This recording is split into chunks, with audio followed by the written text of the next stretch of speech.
mga farmers, no? Nangyari ngayong araw ito mga farmers. Magbe-breed na naman tayo ulit mga farmers. Ito na mga farmers. Nilagay ko na ito yung guhan natin. Breed guhan. Tapos yung...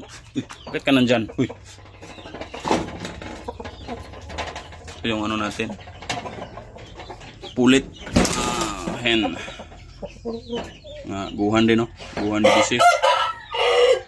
Yan, no? So, balik breed na tayo mga farmers, no?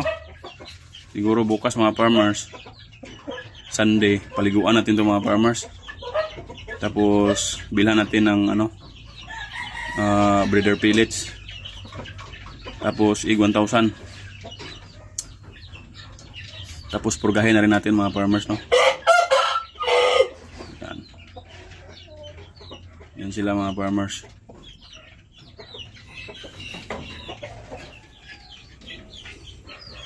So, ang bibreed natin ngayon mga farmers, guhan sa dumpo. So, ang dumpo mga farmers, nandito. Nandito yung dumpo natin mga farmers, no? Dito,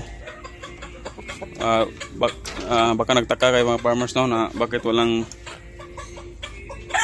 babae na nasa loob. Hindi sila pwede isama mga farmers kasi matapang tong lalaki. Kailangan mong i-handbreed mga ka-farmers. So, nangyari, dito ko nilagay yung babae mga farmers.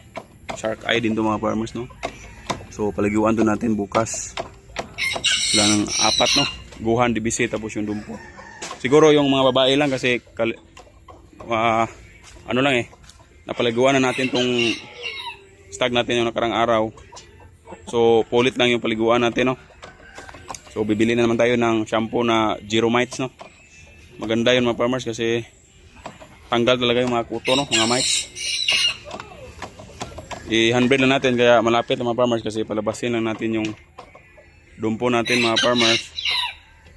Tapos i-handbreed natin.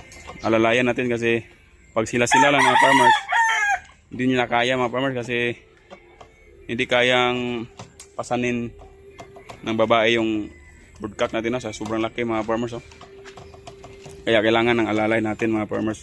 Mahirap mag-breed ng mga malalaking manok mga farmers, no? Kaya tiis-tiis na mga farmers, no? Yan. Ngayon, no, lalo pang lumalaki siya mga farmers. Yung stag natin, broodcock. Tapos ito din, i-breed na rin natin to. Isang guha natin, baka basta jutako yung ano natin dito. Or yung basta jutako natin yung i-breed. Breeding cage yung kulang natin mga farmers. Ayan.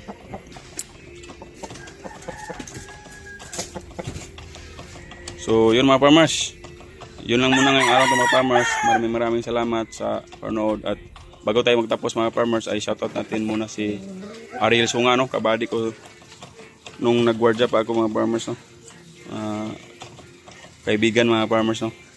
Ariel Sunga, shoutout sa sir. Shoutout sa buddy.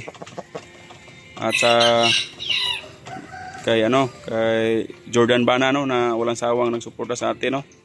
So baka sa susunod na mga araw mga farmers makabawi tayo sa mga loyal subscriber natin, no. Magbibigay tayo ng mga sisiyo mga farmers or manok, no.